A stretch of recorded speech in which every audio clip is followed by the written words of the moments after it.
Dengan semangat juang kami bergerak, membawa harapan, menginspirasi setiap langkah, mewujudkan mimpi bersama kita percaya. Bergerak bersama, mewujudkan merdeka belajar. Assalamualaikum warahmatullahi wabarakatuh, Bu. Tadi terima kasih atas kesediaan Ibu untuk meluangkan waktunya hari ini untuk saya bicara sebagai tugas saya di calon guru pembelajaran kelas 10. Ya, kita mulai saja ya, Bu. Jadi untuk yang pertama, selama ini bagaimana Ibu dapat mengidentifikasi kasus-kasus yang merupakan dilema etika atau kebijakan moral?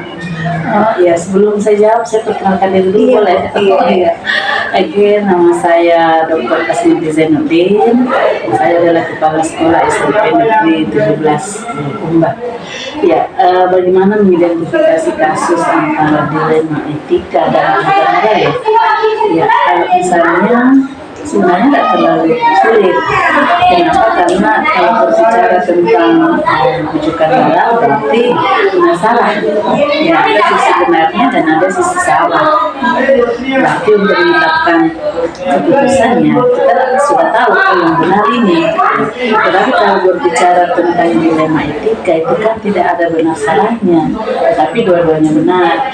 Jadi ya artinya dengan melihat oh ini dua-duanya benar, berarti ini dilema etika. Kalau ini ada benar salahnya, berarti ini adalah rujukan moral. Seperti itu. Iya, Bu, terima kasih banyak. Iya, Bu. Jadi selanjutnya selama ini bagaimana Ibu menjalankan pengambilan keputusan di sekolah, terutama untuk kasus-kasus di mana ada dua kepentingan yang sama-sama benar atau sama-sama mengandung nilai kebajikan? Oh iya, ini sulit memang ketika kita mengambil keputusan dengan dan indikatornya adalah dua-duanya benar dilema etika ini, tetapi tentunya kita menggunakan berbagai aspek. Ya, misalnya kita melihat dulu yang mana paling banyak bermanfaat untuk orang, berarti itu yang kita dahulukan. Yang kedua, tentunya pada saat setiap pengambilan keputusan pastinya ada yang merasa diuntungkan dan ada yang merasa dirugikan. Nah, bagaimana meminimalisir merasa dirugikan itu oleh teman-teman. Nah, oleh itu kita melihat bukan hanya tentang logika berpikir, tentang bagaimana mencari akar masalah, tetapi lebih juga kepada bagaimana persoalan rasa. Jadi rasa juga perlu menjadi pertimbangan pada setiap penilaian dilema etika. Apalagi kalau dilema etika kan dua-duanya benar. Jadi pastilah agak kurang yang yang merasa dirugikan. Iya, terima kasih. Ya, selanjutnya untuk langkah-langkah atau prosedur seperti apa yang biasa Ibu lakukan selama ini? Oh iya, yang ketika ada dilema etika seperti ini, tentunya yang pertama adalah bagaimana kita menyikapi kasus itu dulu, mencari tahu akar masalahnya apa, kemudian mencari tahu kebenarannya seperti apa, kemudian bagaimana kenapa bisa terjadi dilema etika itu, dan tentunya kita lihat dulu bagaimana kasusnya. Ya, kita harus menganalisis, di sini perlu analisis kasus. Ya, nah setelah kita menganalisis kasus ya tentunya pastinya kita uji kelayakan dulu, tapi ya beda lah uji kelayakan seperti biasanya, tapi kita hanya melempar isu ke teman-teman nanti seperti ini. Kalau tanggapannya lebih banyak positif, maka itu yang kita jadikan sebagai keputusan. Intinya bagaimana dilema etika itu saya tidak terbiasa mengambil keputusan sendiri. Jadi biasanya ketika apapun itu, apakah keputusan itu bersifat positif, itu apalagi negatif, ya itu biasanya saya tidak pernah mengambil keputusan sendiri. Saya mesti melibatkan guru, melibatkan wakasek, tenaga kependidikan untuk bagaimana mencari tahu apa pendapatnya terkait kasus. Iya, menjadi suatu sekali mungkin pada saat kita menghadapi sebuah masalah, bagusnya mungkin kita kerjasama dengan teman atau rekan sejawat yang lagi sekolah supaya permasalahan itu bisa terpecahkan dengan baik tanpa ada yang dirugikan, Bu ya. Iya. Ya, selanjutnya Bu, kira-kira hal-hal apa saja yang selama ini Ibu anggap efektif dalam pengambilan keputusan pada kasus-kasus di dalam etika tersebut? Yang paling efektif itu adalah membahasnya bersama, mengambil keputusan bersama, mendengarkan apa pendapat teman-teman. Ya, jadi itu efektifnya. Jadi ketika itu kita sesering apapun kita mengambil keputusan, tetapi yang paling efektif itu adalah ketika kita libatkan semua sekolah dalam setiap pengambilan keputusan, Supaya semuanya berjalan ya, semuanya berjalan dengan baik. Karena kalau tidak dilibatkan, pasti ada orang-orang tertentu yang mengatakan saya tidak. Ya, seperti itu. Jadi ketika semuanya terlibat, pasti mengatakan bahwa ini tanggung jawab kita bersama. Apapun keputusan ini tanggung jawab kita hadapi bersama. Iya, baik. Jadi selanjutnya kira-kira hal apa saja yang selama ini merupakan tantangan dalam pengambilan keputusan dalam kasus ini? Oh iya, ini memang tantangan karena tidak ada sebuah masalah atau tidak ada sebuah keputusan yang tidak ada pengembangannya. Tetapi bagaimana caranya kita pintar-pintar untuk meminimalisir kerugian rasa kerugian yang menurut keputusan kita dianggap bahwa saya dirugikan oleh ibu misalnya. Nah, tetapi kemudian kita duduk bersama lagi-lagi, insya Allah akan terurai masalahnya dengan baik. Ya, jadi tantangannya itu tadi, pasti ada orang yang merasa tidak senang dengan keputusan kita, dan ada yang merasa wah saya yang diuntungkan dan sebagainya. Nah, itu tantangan terberat. Tapi intinya bagaimana bersama-sama berkomunikasi dengan baik. Ya, jadi intinya kita membina kerjasama dan komunikasi dengan yang lain. Selanjutnya, apakah Ibu memiliki sebuah tata kelola atau jadwal tertentu dalam sebuah penyelesaian kasus dilema etika? Apakah Ibu langsung menyelesaikan di tempat atau memiliki sebuah jadwal untuk menyelesaikannya? Bentuk atau prosedurnya seperti apa yang Ibu jalankan? Selama ini tidak punya jadwal. Ya, jadi selama ini ketika ada masalah seperti itu, saya terbiasa dengan memutuskan saat itu juga. Iya, kenapa? Karena kapan kita pending atau kita tangguhkan pemecahan sebuah masalah seperti itu akan bertambah. Jadi setidaknya pada saat itu, hari itu, malah kalau bisa diputuskan jam itu juga. Nah, tetapi tentunya dengan melibatkan semua pihak. Ya, jadi kalaupun misalnya kecuali untuk masalah-masalah yang memang butuh proses, itu kita jadwalkan, tetapi kalau masalah yang memang harus diputuskan saat itu ketika sudah rembuh, nah, dan saat itu bisa diselesaikan saat itu juga. Jadi untuk selanjutnya, adakah seseorang atau faktor-faktor apa yang selama ini mempermudah atau membantu Ibu dalam mengambil keputusan dalam kasus dilema etika ini? Iya, pasti ada. Dari awal saya sampaikan bahwa saya tidak terbiasa mengambil keputusan sendiri.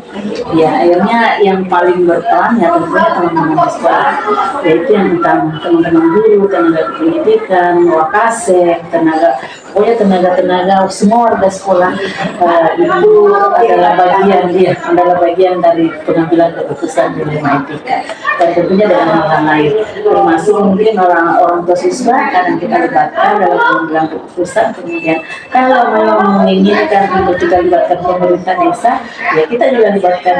Jadi saya kira itulah yang membantu pengambilan keputusan secara efisien dan efektif. Saya kira banyak hal yang membantu, termasuk dengan bantuan pemikiran siswa juga terlibat. Biasanya kita mengambil keputusan, ada beberapa orang siswa yang ditanya ini kamu bagaimana ini? Ya pasti jawaban oh iya. Itu artinya kita melibatkan mereka dalam pengambilan keputusan, dan itu sangat membantu. Iya sekali. Iya. Jadi untuk yang terakhir Bu, dari semua hal yang telah Ibu sampaikan, pembelajaran apa kira-kira yang dapat Ibu petik dari pengalaman Ibu dalam pengambilan keputusan di lima kita ini? Ya, banyak. Yang pertama adalah bagaimana komunikasi yang baik. Itu intinya. Bagaimana kita menjalin komunikasi yang efektif dengan semua warga sekolah, termasuk masyarakat di sekitar sekolah dan orang tua peserta didik, itu komunikasinya harus bagus. Jadi tidak ada miskomunikasi. Nah, kalau komunikasi bagus, masalah apapun itu insya Allah akan terselesaikan. Itu yang pertama. Yang kedua, ketika sudah menjalin komunikasi tentunya kita bikin musyawarah. Bagaimana musyawarah itu menghasilkan sebuah mufakat yang kemudian itu dijadikan sebagai keputusan. Dan yang ketiga tentunya dalam setiap pengambilan keputusan ini sebagai orang Bugis, ya orang Bugis Makassar tentunya kita perlu menjunjung tinggi sifat tahu, sifat lebih, sifat kainu, karena untuk itu tadi meminimalisir hal-hal yang tidak diinginkan.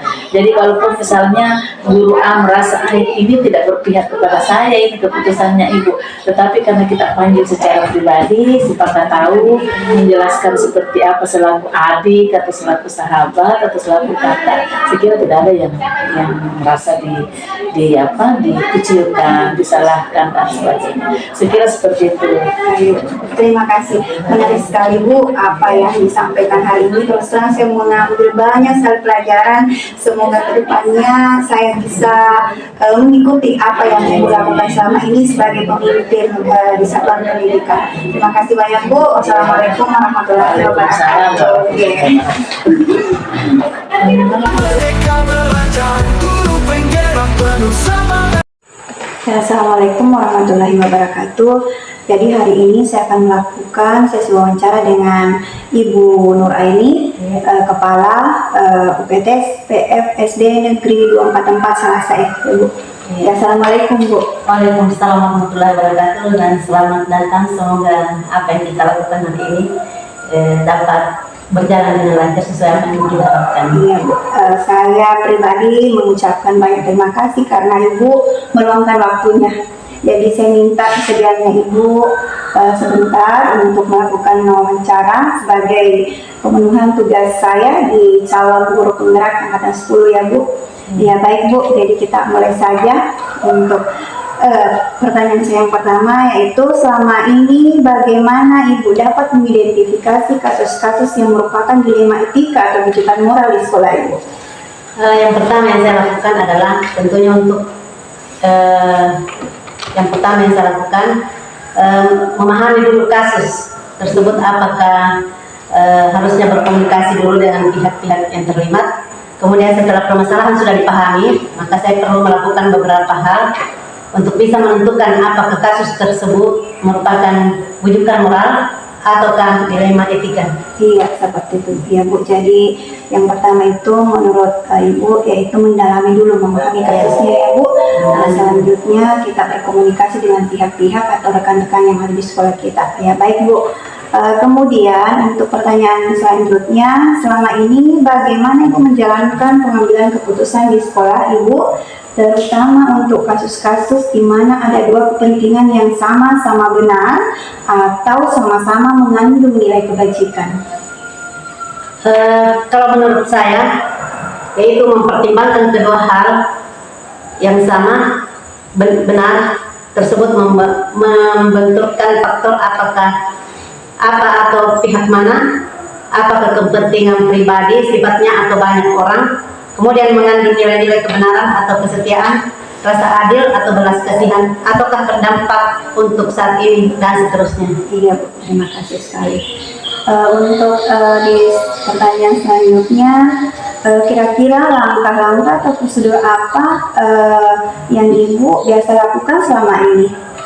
Kalau prosedur yang saya biasa lakukan, yang pertama mengumpulkan fakta dengan apa yang terjadi, kemudian yang kedua menganalisa kasus dengan cermat, yang ketiga mengadakan uji kelayakan dan dengan semua stakeholder, kemudian yang keempat meminta pendapat tentang kebenaran atau keputusan yang akan diambil kepada warga sekolah. Iya, Bu, terima kasih. Jadi intinya mengumpulkan fakta dulu ya, Iya, Bu. mengumpulkan Ya, fakta. kemudian kita menganalisis seperti apa kasusnya ya, Bu.